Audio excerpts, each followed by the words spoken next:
This is a small information, or you can say updation about CAPF AC case hearing of Delhi High Court dated 21st of February 2023। जो आपका case चल रहा है, ये अभी भी जो केस का ये फाइनल वर्डिक्ट नहीं है। कुछ जो जस्ट एक अपडेशन है, वो अपडेशन एज ए मैं आपको बता रहा हूं, और बाकी चीजें एज सच यही चलेगी। ये केस में ये हुआ है कि जो आपका अभी प्रोसेस है, जो प्रोसेस स्टार्ट रहेगा, लेकिन ये देखो, जो ये 21st का है। अब ये मैंने जो आपका 3rd फेब का था, ये क्योंकि इसको देखने के बाद आपको इसको देखना होगा।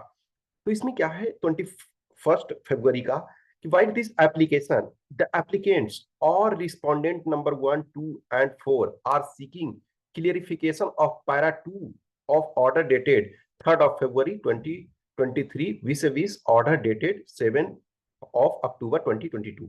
अभी देखो, ये पैरा 2 क्या है कि ये है कि after hearing learned counsels for the parties at some length be hereby modify the order dated 7th of October 2022 to the extent that any selection on the post of assistant commandant in the CISF shall be subject to outcome of the present petition।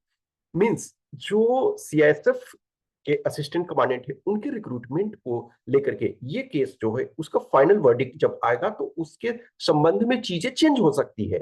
लेकिन other forces का जो process है, अब process ऐसा नहीं है कि जब अभी स्टार्ट हो रहा है, सपोज 2022 का जो पीएसटी पीईटी स्टार्ट हो रहा है 27 फरवरी से, तो ये किसी को पता नहीं है ना कि किसको कौन सा फोर्स मिलने वाला, लेकिन प्रोसेस सारे का स्टार्ट होगा।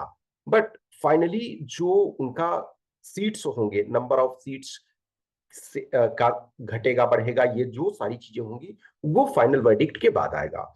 तो इसमें जस्ट कोर्ट ने ये कहा कि ये जो एप्लीकेंट नंबर, यानी कि आइदर एप्लीकेंट और रिस्पोंडेंट, ये जो नंबर 1, 2, 4 ये थे, इन्होंने क्लेरिफिकेशन मांगा था इस पैरा के संबंध में जो आपका 3rd of February का था। अब वो ऑर्डर 7th अक्टूबर को जो स्टे का लगाया गया था।